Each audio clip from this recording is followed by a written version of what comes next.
Hello everyone, welcome back to my channel. This is সেতু। আজকে আপনাদের সাথে একটা ইন্টারেস্টিং ব্লগ শেয়ার করব, which is a day outing blog. And আমরা কোথায় ঘুরতে গিয়েছি সেটা তো আপনার ক্যাপশন দেখে অলরেডি বুঝেই গেছেন। সো ওই দিন আমরা কিভাবে কি মজা করছি সেসব নিয়েই থাকছে আজকের blog. So let's get started. প্রথমেই যেহেতু আমরা 12:30টার দিকে রওনা দিয়েছিলাম, তো আমার হাজব্যান্ড বললো যে এখান থেকে একটু লাঞ্চটা করে দেন রওনা দেওয়ার উচিত, কারণ যেতে যেতে বেশ অনেকটা টাইম লাগবে।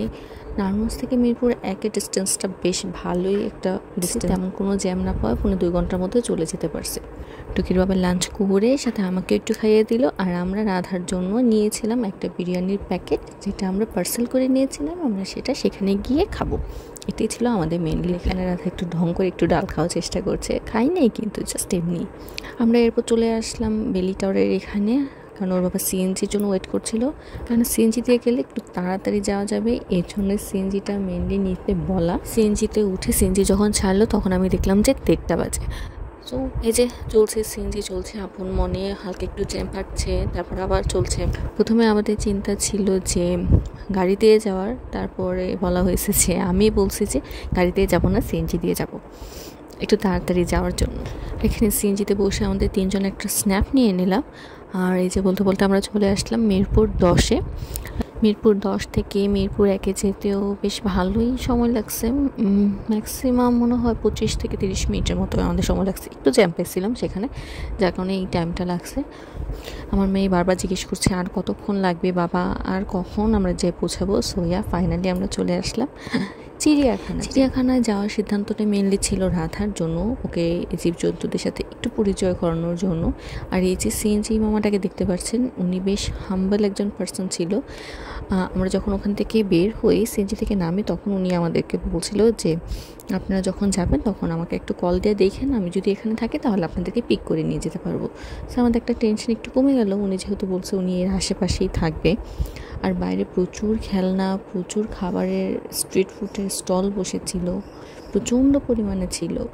তো আমরা সেখান থেকে কোনো কিছুই নিইনি, কারণ আমরা ওই যে পার্সেল নিয়ে আসছিলাম, সো ওইখান থেকেই আমরা খেতে পারবো। আর আমরা পৌঁছাতে তখন বেজে গিয়েছিল 3:10। প্রথমত বাসা থেকে রওনা দিয়েছি লেট করে, তারপর রাস্তায় আরও একটু লেট হয়ে গেল জ্যামের জন্য যেতে তাই 3:10-এর মতো। এখান থেকে টিকিট আমরা কেটে নিলাম 50 টাকা করে পার পার্সন। বাচ্চাদেরও কিন্তু টিকিট লাগে, 2 বছরের উপরে যারা তাদেরও টিকিট। এটা একটা মাইনাস পয়েন্ট, 2 বছরের উপরে আপনারা 5 বছরের উপর থেকে টিকিটটা রাখতে পারতেন বাচ্চাদের ক্ষেত্রে, বা হাফ রাখতে পারতেন না, ওনারা 2 বছরের পর থেকেই বাচ্চাদের টিকিট কাউন্ট করছে। আচ্ছা ঠিক আছে, সমস্যা নেই। ঢুকতে হাতের বাঁ পাশে টয়লেট সেকশন। আগে আমরা যখন আসছিলাম, আমরা লাস্ট গিয়েছিলাম আরও 11 থেকে 12 বছর আগে, তখন টয়লেট প্লাস জলের ব্যবস্থা তেমন ভালো ছিল না, বাট এখন বেশ ভালো ব্যবস্থা, জায়গায় জায়গায় টয়লেট আছে, জায়গায় জায়গায় জলের ব্যবস্থা আছে, কোনো সমস্যা নেই। তো সর্বপ্রথমে আমরা দেখে নিলাম হরিণ। দেন এখানে একটা ম্যাপ ছিল যে কোন জায়গা থেকে কোন জায়গায় গেলে কোন জীবজন্তুগুলো পাওয়া যাবে। এটা ছিল টোটাল চিড়িয়াখানার একটা ম্যাপ, যেটার আমি একটা ছবি তুলে নিয়েছিলাম, পরবর্তীতে সিলেক্ট করে যেতে যেন সুবিধা হয়। আর এখানে বানর, এখানে আমার তেমন বানর দেখার কিছুই নেই, কারণ আমি আমার বাসা থেকে বেশ ভালো এবং বেশি পরিমাণে বানর দেখতে পারি। সো বানর প্রতি আমার ইন্টারেস্ট নেই। সেখানে আমরা একটু কম সময়ে দাঁড়িয়েছিলাম। এরপরে আমরা চলে গিয়েছিলাম এর একদম অপোজিটে একটা সারস পাখিদের যার ছিল সেটার মধ্যে। সেখানে বেশ কয়েকটি পাখি ছিল, বাট একটা পাখি ছিল বেশ বড়, অনেক বড়, সবগুলো থেকে অনেক বড়। ওইটা প্রথমে উঠছিল, সেটা ক্যাপচার করলাম। দেন এটা বসে হাঁটছিল, পাখা ঝাড়ছিল, মানে কিছুক্ষণ আগেই গোসল করছে, সেই পাখাটা ঝাড়ছিল, সেটাই আমি একটু ক্যাপচার করে নিলাম। ক্যামেরায় দেখে কতটুকু বোঝা যাচ্ছে সেটা আমি বুঝতে পারছি না, বাট অ্যাকচুয়ালি অনেক বড় ছিল, বিশাল আকৃতির একটা ছিল। এরপর বাবা মেয়ে সজারু দেখছিল।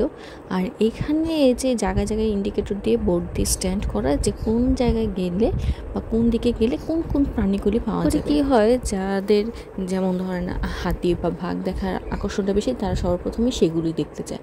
আর যে কুমির টুমির দেখার অ্যাট্রাকশন কম থাকলে তারা ওই দিকটা পরে যায় বা স্কিপ করে দেয়। সো এই সেকশনটা থাকাতে খুবই ভালো হয়েছে, এই জিনিসটা আমার খুবই উপকারে আসছে, ইভেন সবারই বেশ উপকারে আসার কথা। আর এখানে বাঘ তো ছিল বেশ অনেকগুলাই, খাঁচাতে করে ভিন্ন ভিন্ন ভাগ রাখা হয়েছিল, একটা খাঁচাতে একটা করেই বাঘ ছিল। আর সবগুলো বাঘই মোটামুটি ঘুমাচ্ছিল, যেহেতু লাঞ্চ আওয়ার ছিল। বাঘ সিংহ সবগুলোই ঘুমাচ্ছিল, জাস্ট এই বাঘটি সজাগ ছিল আর সেটা হাঁটছিল। তো বিশাল আকৃতির ছিল, বাট ওদের বয়স লেখা ছিল 3 থেকে 3.5 বছর মতো হবে। দেখে বোঝার উপায় নেই যে ওদের বয়স জাস্ট 3.5 বছর। সো এখানে আমরা সবাই মিলে বাঘটা দেখলাম, একটা পর্যায়ে বাঘ বসেছিল। আর এখানে জায়গায় জায়গায় ডাস্টবিনও তো ছিল, বাট এরকম সিংহ আকৃতির বাঘ আকৃতির কিছু ডাস্টবিন ছিল। আমার মেয়ে প্রথমে দেখে ও ভয় পেয়ে গেছে যে এই সিংহটা এখানে কেন, ওকে আমাদের ধরে খেয়ে ফেলবে না। পরে ওকে বোঝানো হলো যে এইটাতে মানুষ ময়লা ফেলে। পরে ও গিয়ে এটা দেখলো। আর অনেক ছোট ছোট কাঠবিড়ালি ছিল, যেহেতু সেখানে অনেক গাছ ছিল, ছোট ছোট অনেক কাঠবিড়ালি ছোটাছুটি করছিল।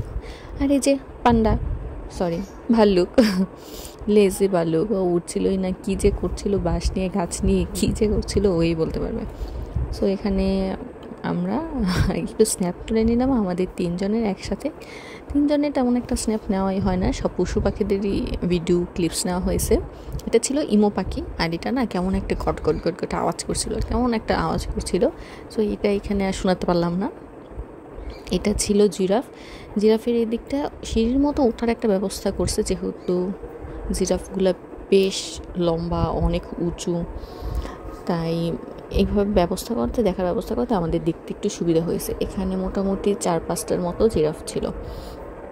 আমরা সেই জিরাফগুলোর সাথেও কিছু পিক তুলেছি, জিরাফের পিক তুলেছি, সাথে জিরাফকে ব্যাকগ্রাউন্ডে রেখে আমরাও কিছু পিক তুলেছি। সবগুলো ক্লিপস একসাথে অ্যাড করলে ভিডিওটা বেশ লেন্দি হয়ে যাচ্ছে, সেজন্য এখানে হাফ দিয়েছি। বাকি হাফ দেখার জন্য আমন্ত্রণ জানিয়ে আজকে এখানেই শেষ করছি। এতক্ষণ সঙ্গে থাকার জন্য ধন্যবাদ। Thanks for watching.